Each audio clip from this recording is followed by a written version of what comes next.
Pahanap niya sa akin ang mga bata na para bang kinuha ko yung mga bata na yan kung saan-saan.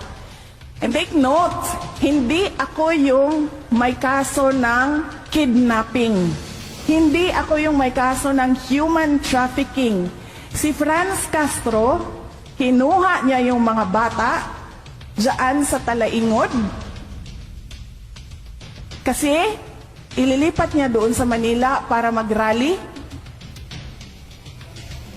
Siya yung may kidnapping.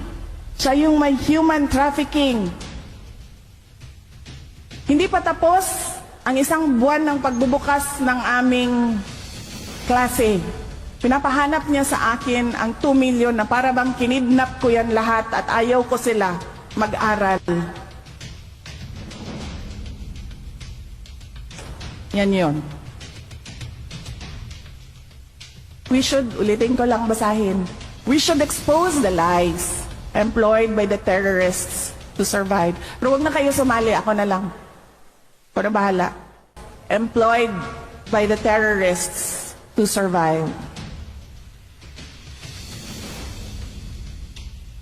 Yan ang ginagawa ni Franz Castro.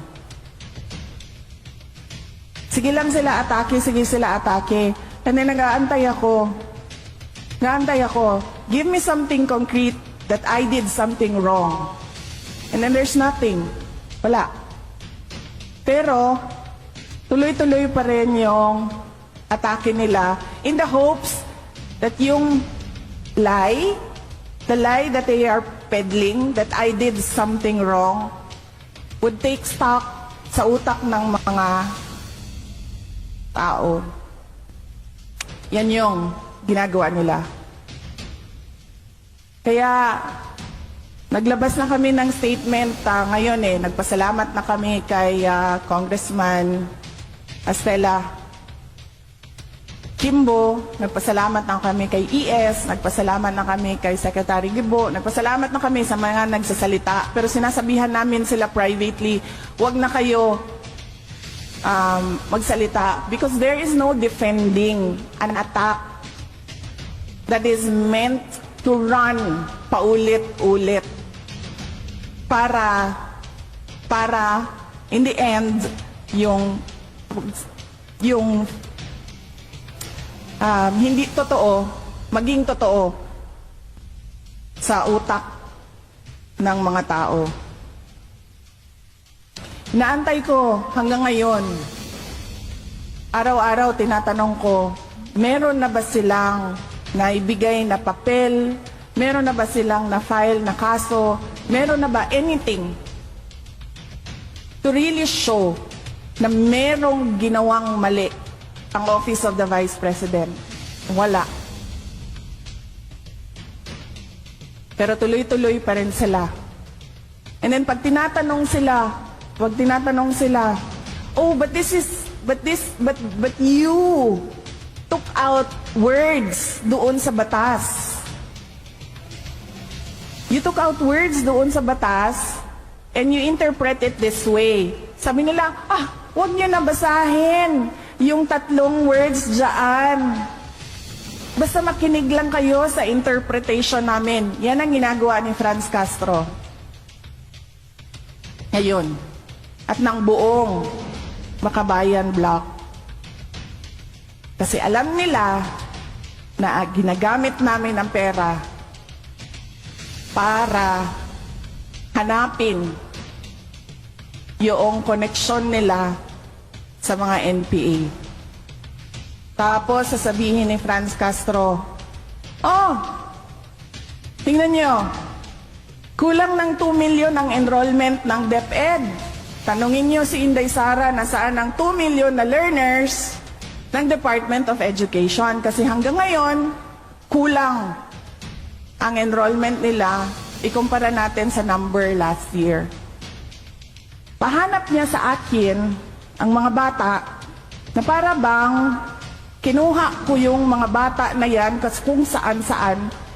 And take note, hindi ako yung may kaso ng kidnapping. Hindi ako yung may kaso ng human trafficking. Si Franz Castro, kinuha niya yung mga bata diyan sa Talaingod kasi ililipat niya doon sa Manila para mag-rally. Siya yung may kidnapping. Siya yung may human trafficking. Hindi pa tapos ang isang buwan ng pagbubukas ng aming klase. Pinapahanap niya sa akin ang 2 million na para bang kinidnap ko yan lahat at ayaw ko sila mag-aral. Yan yun. We should, ulitin ko lang basahin, we should expose the lies employed by the terrorists to survive. Pero huwag na kayo sumali, ako na lang. Ako na bahala. For every question will be, I will forgo the opportunity to defend the budget of the Office of the Vice President through a question and answer. And I will leave it to the House to decide on the budget submitted. So, magsasayang tayo ng oras dito, paulit-ulit yung sagot. That is acceptable to us. Unless I hear any objection, that is acceptable to us. Okay. Because it is, I believe, karapatan din po ng bawat Pilipino na marinig po nila ang katanungan po ng 17 po na nakalista sa ngayon. Palagay ko, kung meron pong dadating dito, baka dumagdag po. Pero marami pong issues na hinaharap po tayo ngayon. Kayo po mismo, nakikinig po kami sa inyong speech po kanina, kahit na hindi po siya related po sa ating budget. Marami pong na-spark na mga tanong, kaya palagay ko, kaya nga sinabi ko kanina, ilimit natin ang mga tanong tungkol sa budget. So, yun po. So, kung kayo po ay binigyan po namin ng pagkakataon na i-share po ang insights, kami rin po ay magsasabi din po ng aming mga katanungan. So, with that, the Deputy Minority Leader, Madam Franz Chair. Castro, may now proceed. With all due respect, I will not Madam Chair. repeat my question every time, my answer every time there is a question. And may I seek permission that every time there is a question, that is my answer. Madam Chair, I will call you and you can do as you please, Madam Chair. But I will recognize you. Okay. And then, Madam Chair, may I be given the opportunity to explain why I will not and I will forgo the opportunity to defend the budget in a question and answer in the committee and leave it to the House of Representatives to decide on the budget submitted. Madam Chair, Madam point of Chair. order. Kasi po, tapos na ang presentation time kanina. So that was the opportunity for the resource person para magsalita. So now we have formally entered the interpellation period. So mas mainam po na pakinggan na ng Vice Presidente ang tanong na ating mga House members. Tama po. So, the Chair agrees with the Honorable Chair, Manuel. Excuse me, We will Madam proceed with the question and excuse me, Madam Chair. Wait for order. please wait to be recognized, sir. So we will proceed That's my at this point point. of order, Madam Chair. And what is your point of order? May we know the rule on which your point of order is based? The Honorable Bautista, may we know the rule on which your point of order is based? Because the Vice President already manifested that Kindly, sir, present the rule so we can rule accordingly. What is the rule on which your point of order? What is the point of order first and the rule on which this is what's the based? point of order also of Congressman Raul? If you will question Yes. me, my point of order, you have to also to question the point of order of Congressman Raul.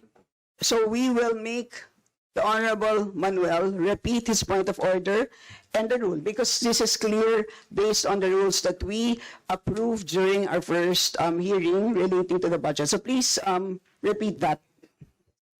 Madam Chair, ang point of order natin ay batay yun sa paano ang rules of procedure natin sa Committee on Appropriations na After mag-present ng ating mga resource persons, they are given time, kung may slide sila, may video sila, may speech sila, nasa kanila po yon. And after that, ay magpo-proceed sa questions ng ating mga mambabatas. So yun po yung established rules natin sa Committee on Appropriations na supposedly ay alam din ng lahat ng mga members natin. So kung iniiba natin yung format, yan ay pagbabali dun sa established rules ng committee, Madam Chair. Yes, and Madam Chair. so, excuse me, Madam Vice Yes, President, there's a point of order that was raised, so we have to first rule on that. So there's a procedure that we have to follow. Yes. Madam, May I just say that this is not part of the presentation? This is an explanation of my answer. no, but there is a Diba? point of order which we will have to first decide upon. Pasensya na po. So, are you objecting to the ruling of the chair, the Honorable Bautista? So we have taken note of the point of order, which we have accepted, and at this point, the chair rules that we shall proceed. So the Honorable Franz Castro may now proceed with her interpellation. You have the floor, ma'am. So, Madam Chair, siguro first observation, no, yung on the budget for the 2024, yung Vice President na nagsabi, Madam Chair, na slow and low utilization. So, nakita naman natin doon sa presentation. So, yung utilization ay napakababa. Pero, syempre, comment ko lang, no, mas mabilis siya sa confidential funds. 100% in 11 days. Madam Chair. So, Madam Chair, so according to the utilization of the confidential and intelligence funds submitted by the COA to us, no, so we have here surveillance and monitoring.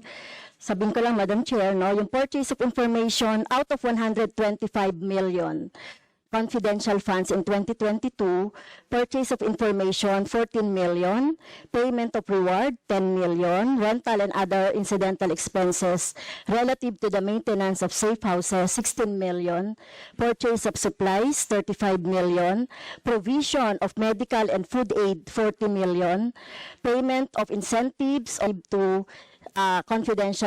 confidential operations, 10 million. So a total of 125 million conducted surveillance in 132 areas in 11 days. So 100% utilization. Madam Chair, I have also here a report about the notice of disallowance. According to the notice of disallowance, the COA disallowed 73,287,000 out of 125 million confidential funds used by the OVP in 2022. So this is 58.63% of the 125 million. So can you confirm, the Vice President? Madam Vice President. Madam Chair, since you allowed her a snide comment, you will allow me a snide comment as well. So my question is, Madam, can you yes. confirm? Yes. Yeah, okay. Diba? Okay. Yes, Madam Chair. So Before you proceed, may I remind both our guests and our resource You should have reminded persons her when she said the refrain line, diba? I called your attention, Madam Chair. You did not recognize me. So, ngayon, sasabihin ko na, if you allowed her that, you allowed me a snide comment as well. I don't recall hearing a snide comment, Madam Vice President. Ang snide comment, that's a matter of judgment. So please proceed with Secretariat, Please Madam proceed, Chair, I ma'am, would like the with your- Secretariat to repeat the first 3 lines of the Well, a comments. point of order, Madam Chair. Point of order, Madam Chair, kasi parang... So let's please proceed with the answer. Point of order, Madam Madam Chair, kasi parang siya yung nagpe-preside eh.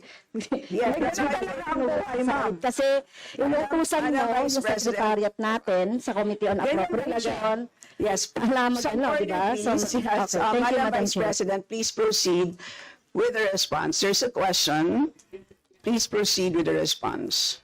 Madam Chair, I do not understand bakit a person convicted of child abuse is still sitting in a seat. Point of Of the order, Madam House of Chair. Ito yung sinasabi Representatives. natin na dinadivert ang usapan sa ating budget hearing. Kung nagawa po niya yan sa Senado, Madam Chair, dapat hindi natin yan pahintulutan dito sa Kamara. You allowed her a snide comment and then you will not allow Please, me please wait a to be snide recognized. comment. Excuse me, our members and our guests. I warn please, you. Please wait Don't to go be to this rabbit hole. Please wait to be acknowledged before you speak. Okay, so at this point, Honorable Manuel. Yes, Madam Chair, again, it's another point of order kasi kapag may mga deliberation tayo, we should stick to the topic. Hindi pwede, Madam Chair, na dinadivert natin yung usapan para hindi natin sagutin yung tanong ng mga mambabatas natin. This is actually the best opportunity, formal proceedings, nakikita po ng publiko para malaman anong sagot ng Vice Presidente. So hindi po natin napapayagan ang ganong mga argumento na hindi naman tumutumbok dun sa topic natin. So, Madam Vice Chair, President, there's I a will make this question. easy for you. Please make Sige, ma'am. your responses direct to the point. Sige, ma'am. I will make this easy for you. What rules are we using for this budget hearing? We have our rules Yes, ma'am. adopted by the Committee on Appropriations. Right, okay. We searched for that rule. So we only found the general rules. So we have a copy of the rules for the budget hearings. Well, as far as I'm concerned, mas importante ang rules para sa amin. Kayo po, ang kailangan nyo lang marinig is yung acknowledgement for you to begin to speak. Yun lang po ang pinaka-importante para sa guests. Sa totoo lang po. Yes, ma'am. So, ang pinaka-importante, yes, you may proceed. At saka po yung adjournment. Yun lang po. Yung termination po. Yun ang pinaka-importante lang po. For the rules, yun ang ay importante para sa members. But we may provide the copy to you. Yes, So ma'am. please proceed and answer the May we question. request a copy? Yes, yes, absolutely. But Yes. please, there is a question. And do you want us to repeat the question? And we will not penalize you all the time. I don't You can repeat the facts from the notice of disallowance. I don't need the repeat of Honorable the Franz. question. Yes, Honorable Franz Castro, you may repeat your question on the notice of disallowance, I believe. Yeah, tama, Madam Chair. So according to COA, the notice of disallowance is amounted to 73,287,000 out of 125. At ito po, Madam Chair, yung mga breakdown ng mga disallowed na mga na mga purchases. So reward payment of 10 million, payment of rewards, various goods, 34.857 million, payment of rewards, medicines, 24.93 million, tables, chairs, desks, computer and printers, 3.5 million. So, ang question, Madam Chair, so yung letter A, B, and C, so nakita naman natin nandoon yung sa joint circular. How about yung ito, no?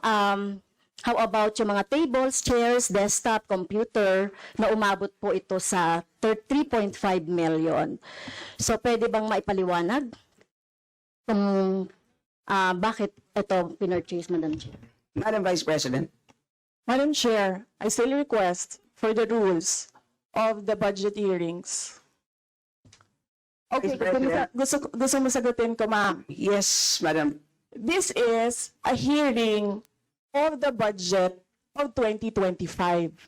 Nasaan dito ang confidential funds? Yung tanong niya, Madam confidential Chair. funds. Nasaan dito? Honorable Madam Franz, Chair, you may ito yung continuing, continuing questions pa natin noong 2024, during the last budgets. hindi na ipaliwanag itong 125 million na alam naman natin na wala ito sa budget ng 2022. So, ito, Madam Chair, sa rule naman natin, lahat dito tinatanong no? So, according to the budget, whether it is in the past, kasi nakikita natin yung utilization noong mga budget, kahit na yung past years, ay pwede nating busisiin dito, Madam Chair. Tama ba ako, Madam Chair? I will agree with you, the Honorable Franz Castro. You may proceed, Yes, Madam ma'am. Vice President. Yun yung sagot ko, ma'am. Nasaan ang topic natin dito at ang pinasubmit ninyo sa amin is the budget proposal of 2025. Where in the budget proposal of 2025 is the item confidential funds. In aid of legislation nga ninyo, nakalagay nga doon sa rules ninyo, diba? The discussion should be germane to the topic. The topic is the 2025 budget proposal. Now tell me, Madam Where Vice the President, the Honorable Franz confidential Castro has already provided a sufficient explanation for why she asked the question. So please proceed with your answer. Madam Chair, It's a very why are we simple discussing the budget of 2023 and 2024? Honorable Franz Castro. So, kung ayaw niya sagutin, Madam Chair, so let me go through na lang with my question kasi related naman ito. Remember, Madam Chair, pinestyon natin ito noong last year at yung 125 million na ito ay hindi ito maipaliwanag, no? Dahil nga confidential no? Nagtago sa word na confidential. At ngayon, kailangan nating maipaliwanag at it is in the interest of the people. Yung 125 million na ito, Madam Chair, kaya kailangan ito na mabusisi at kailangan ito maipaliwanag ng OVP. Kaya hindi tayo pwedeng questionin ng mga rules, questionin ng mga topic, etc. Dahil related din naman talaga ito sa budget, Madam Chair. Madam Chair, Yes, you may proceed. I request that the chairperson of the Finance Committee preside over this hearing. Madam Vice President, with due respect, you are not allowed to do that, Madam Vice President. You are not allowed to introduce any motion.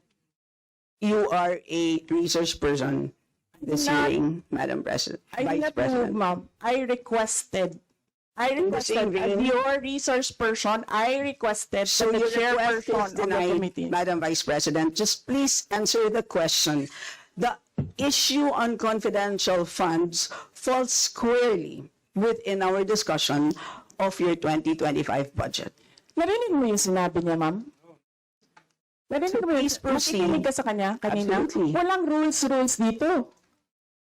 Please proceed and answer the question. It's a very simple question. Di ba?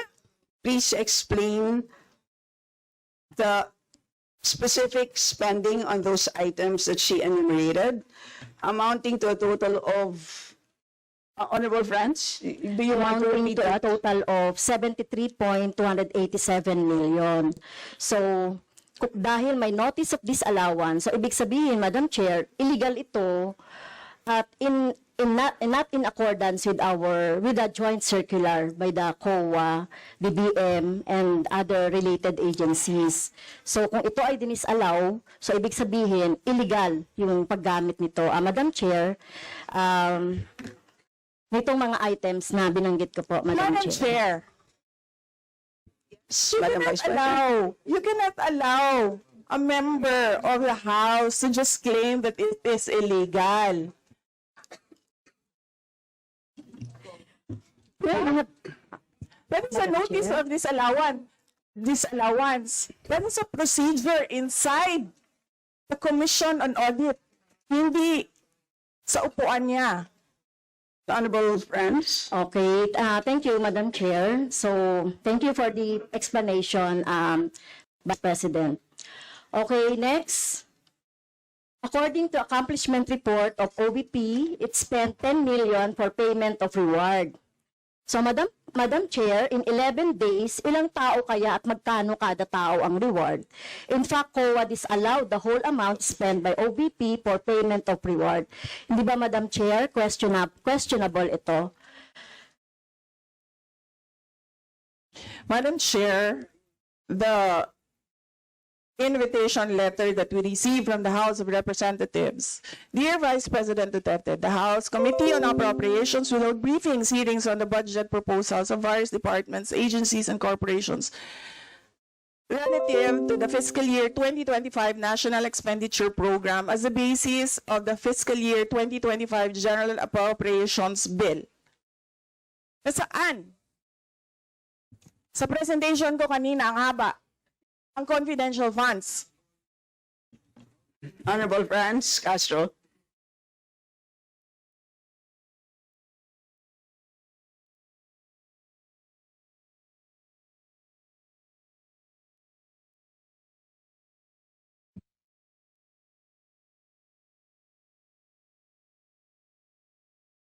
Can we request our technical people to fix the mic?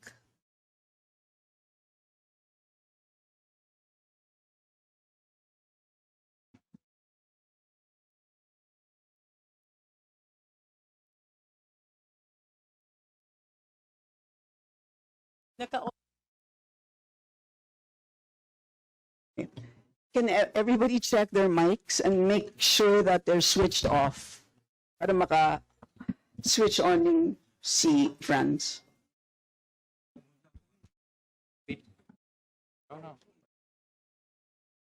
Meron na ako. Meron na. Add even yata to.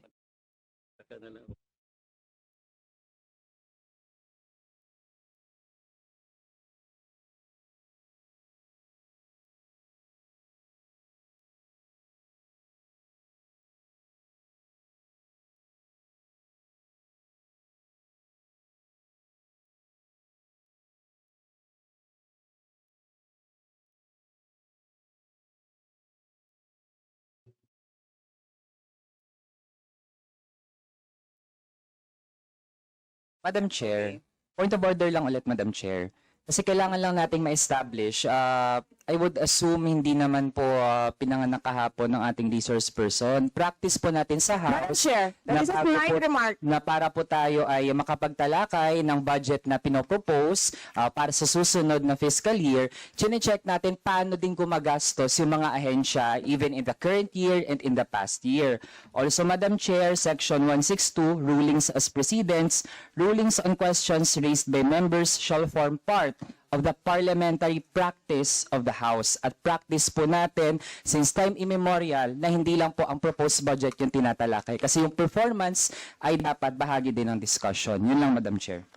Noted. Honorable Franz, could you kindly check if your mic works? Okay, thank you, Madam Chair.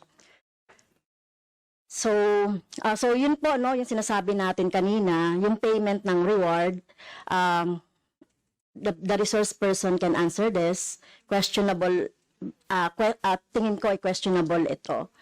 Okay? So, next, according to the accomplishment report, isa sa pinaggamitan ng OVP ng confidential funds ay yung provision of medical and food aid. This is not allowed under the Joint Circular number 2015-01 dahil kailan pa naging confidential fund ang pagbibigay ng ayuda, or kung ito naman ay ginamit sa mga ginamit na tao o informant in 11 days. So paano kaya ginamit itong 40 million na ito, no, para sa medical and food aid in 11 days, Madam Chair? So yun yung tanong ko. Kung dito ginamit doon sa mga aids, medical aid or food aid, pero paano kaya, Madam Chair, ginamit itong 40 million na ito as a medical and food aid ng ilang tao in 11 days? So yun po yung tanong natin, Madam Chair. Madam Vice President. Madam Chair, the subject of this hearing is the OVP 2025 budget proposal. We do not have an item of confidential funds. in the OVP budget proposal. Honorable Branch? So, may I continue, Madam Chair? Isa sa bumubukol na confidential fund ng OBP noong 2022 ay nasabi ko na, Madam Chair, yung medical and food aid at saka yung mga purchase of supplies. According to the accomplishment report, the OBP spent 14 million now for medical and food aid in 11 days. So, ang ibig sabihin nito, Madam Chair, konting math, pumapatak na 3.64 million kada araw ang gastos, no, para sa food and medical aid. So hindi natin maintindihan, Madam Chair, paano ito ginastos in 11 days, no? 3.64 million kada araw dito sa item na ito. Madam Vice Do you want to President? comment? Madam Vice President? I did not call you, ma'am. It was Representative Arroyo who called you. The chair would like to remind both the resource persons and the members to please wait to be acknowledged before you speak. Yes, ma'am. So, Tinawag you mo mean, ako. yes, For what, ma'am? to respond. So any comment, Madam Chair, dun sa sinabi natin based dun sa accomplishment report? So kung gagamitan natin ng konting math, 3.64 million kada araw ang gastos para sa medical and food for 11 days. For how many people ba ito? Madam Chair, the topic and the invitation of the House of Representatives to the Office of the Vice President for this hearing is the 2025 budget proposal. There is no confidential funds in the 2025 budget proposal.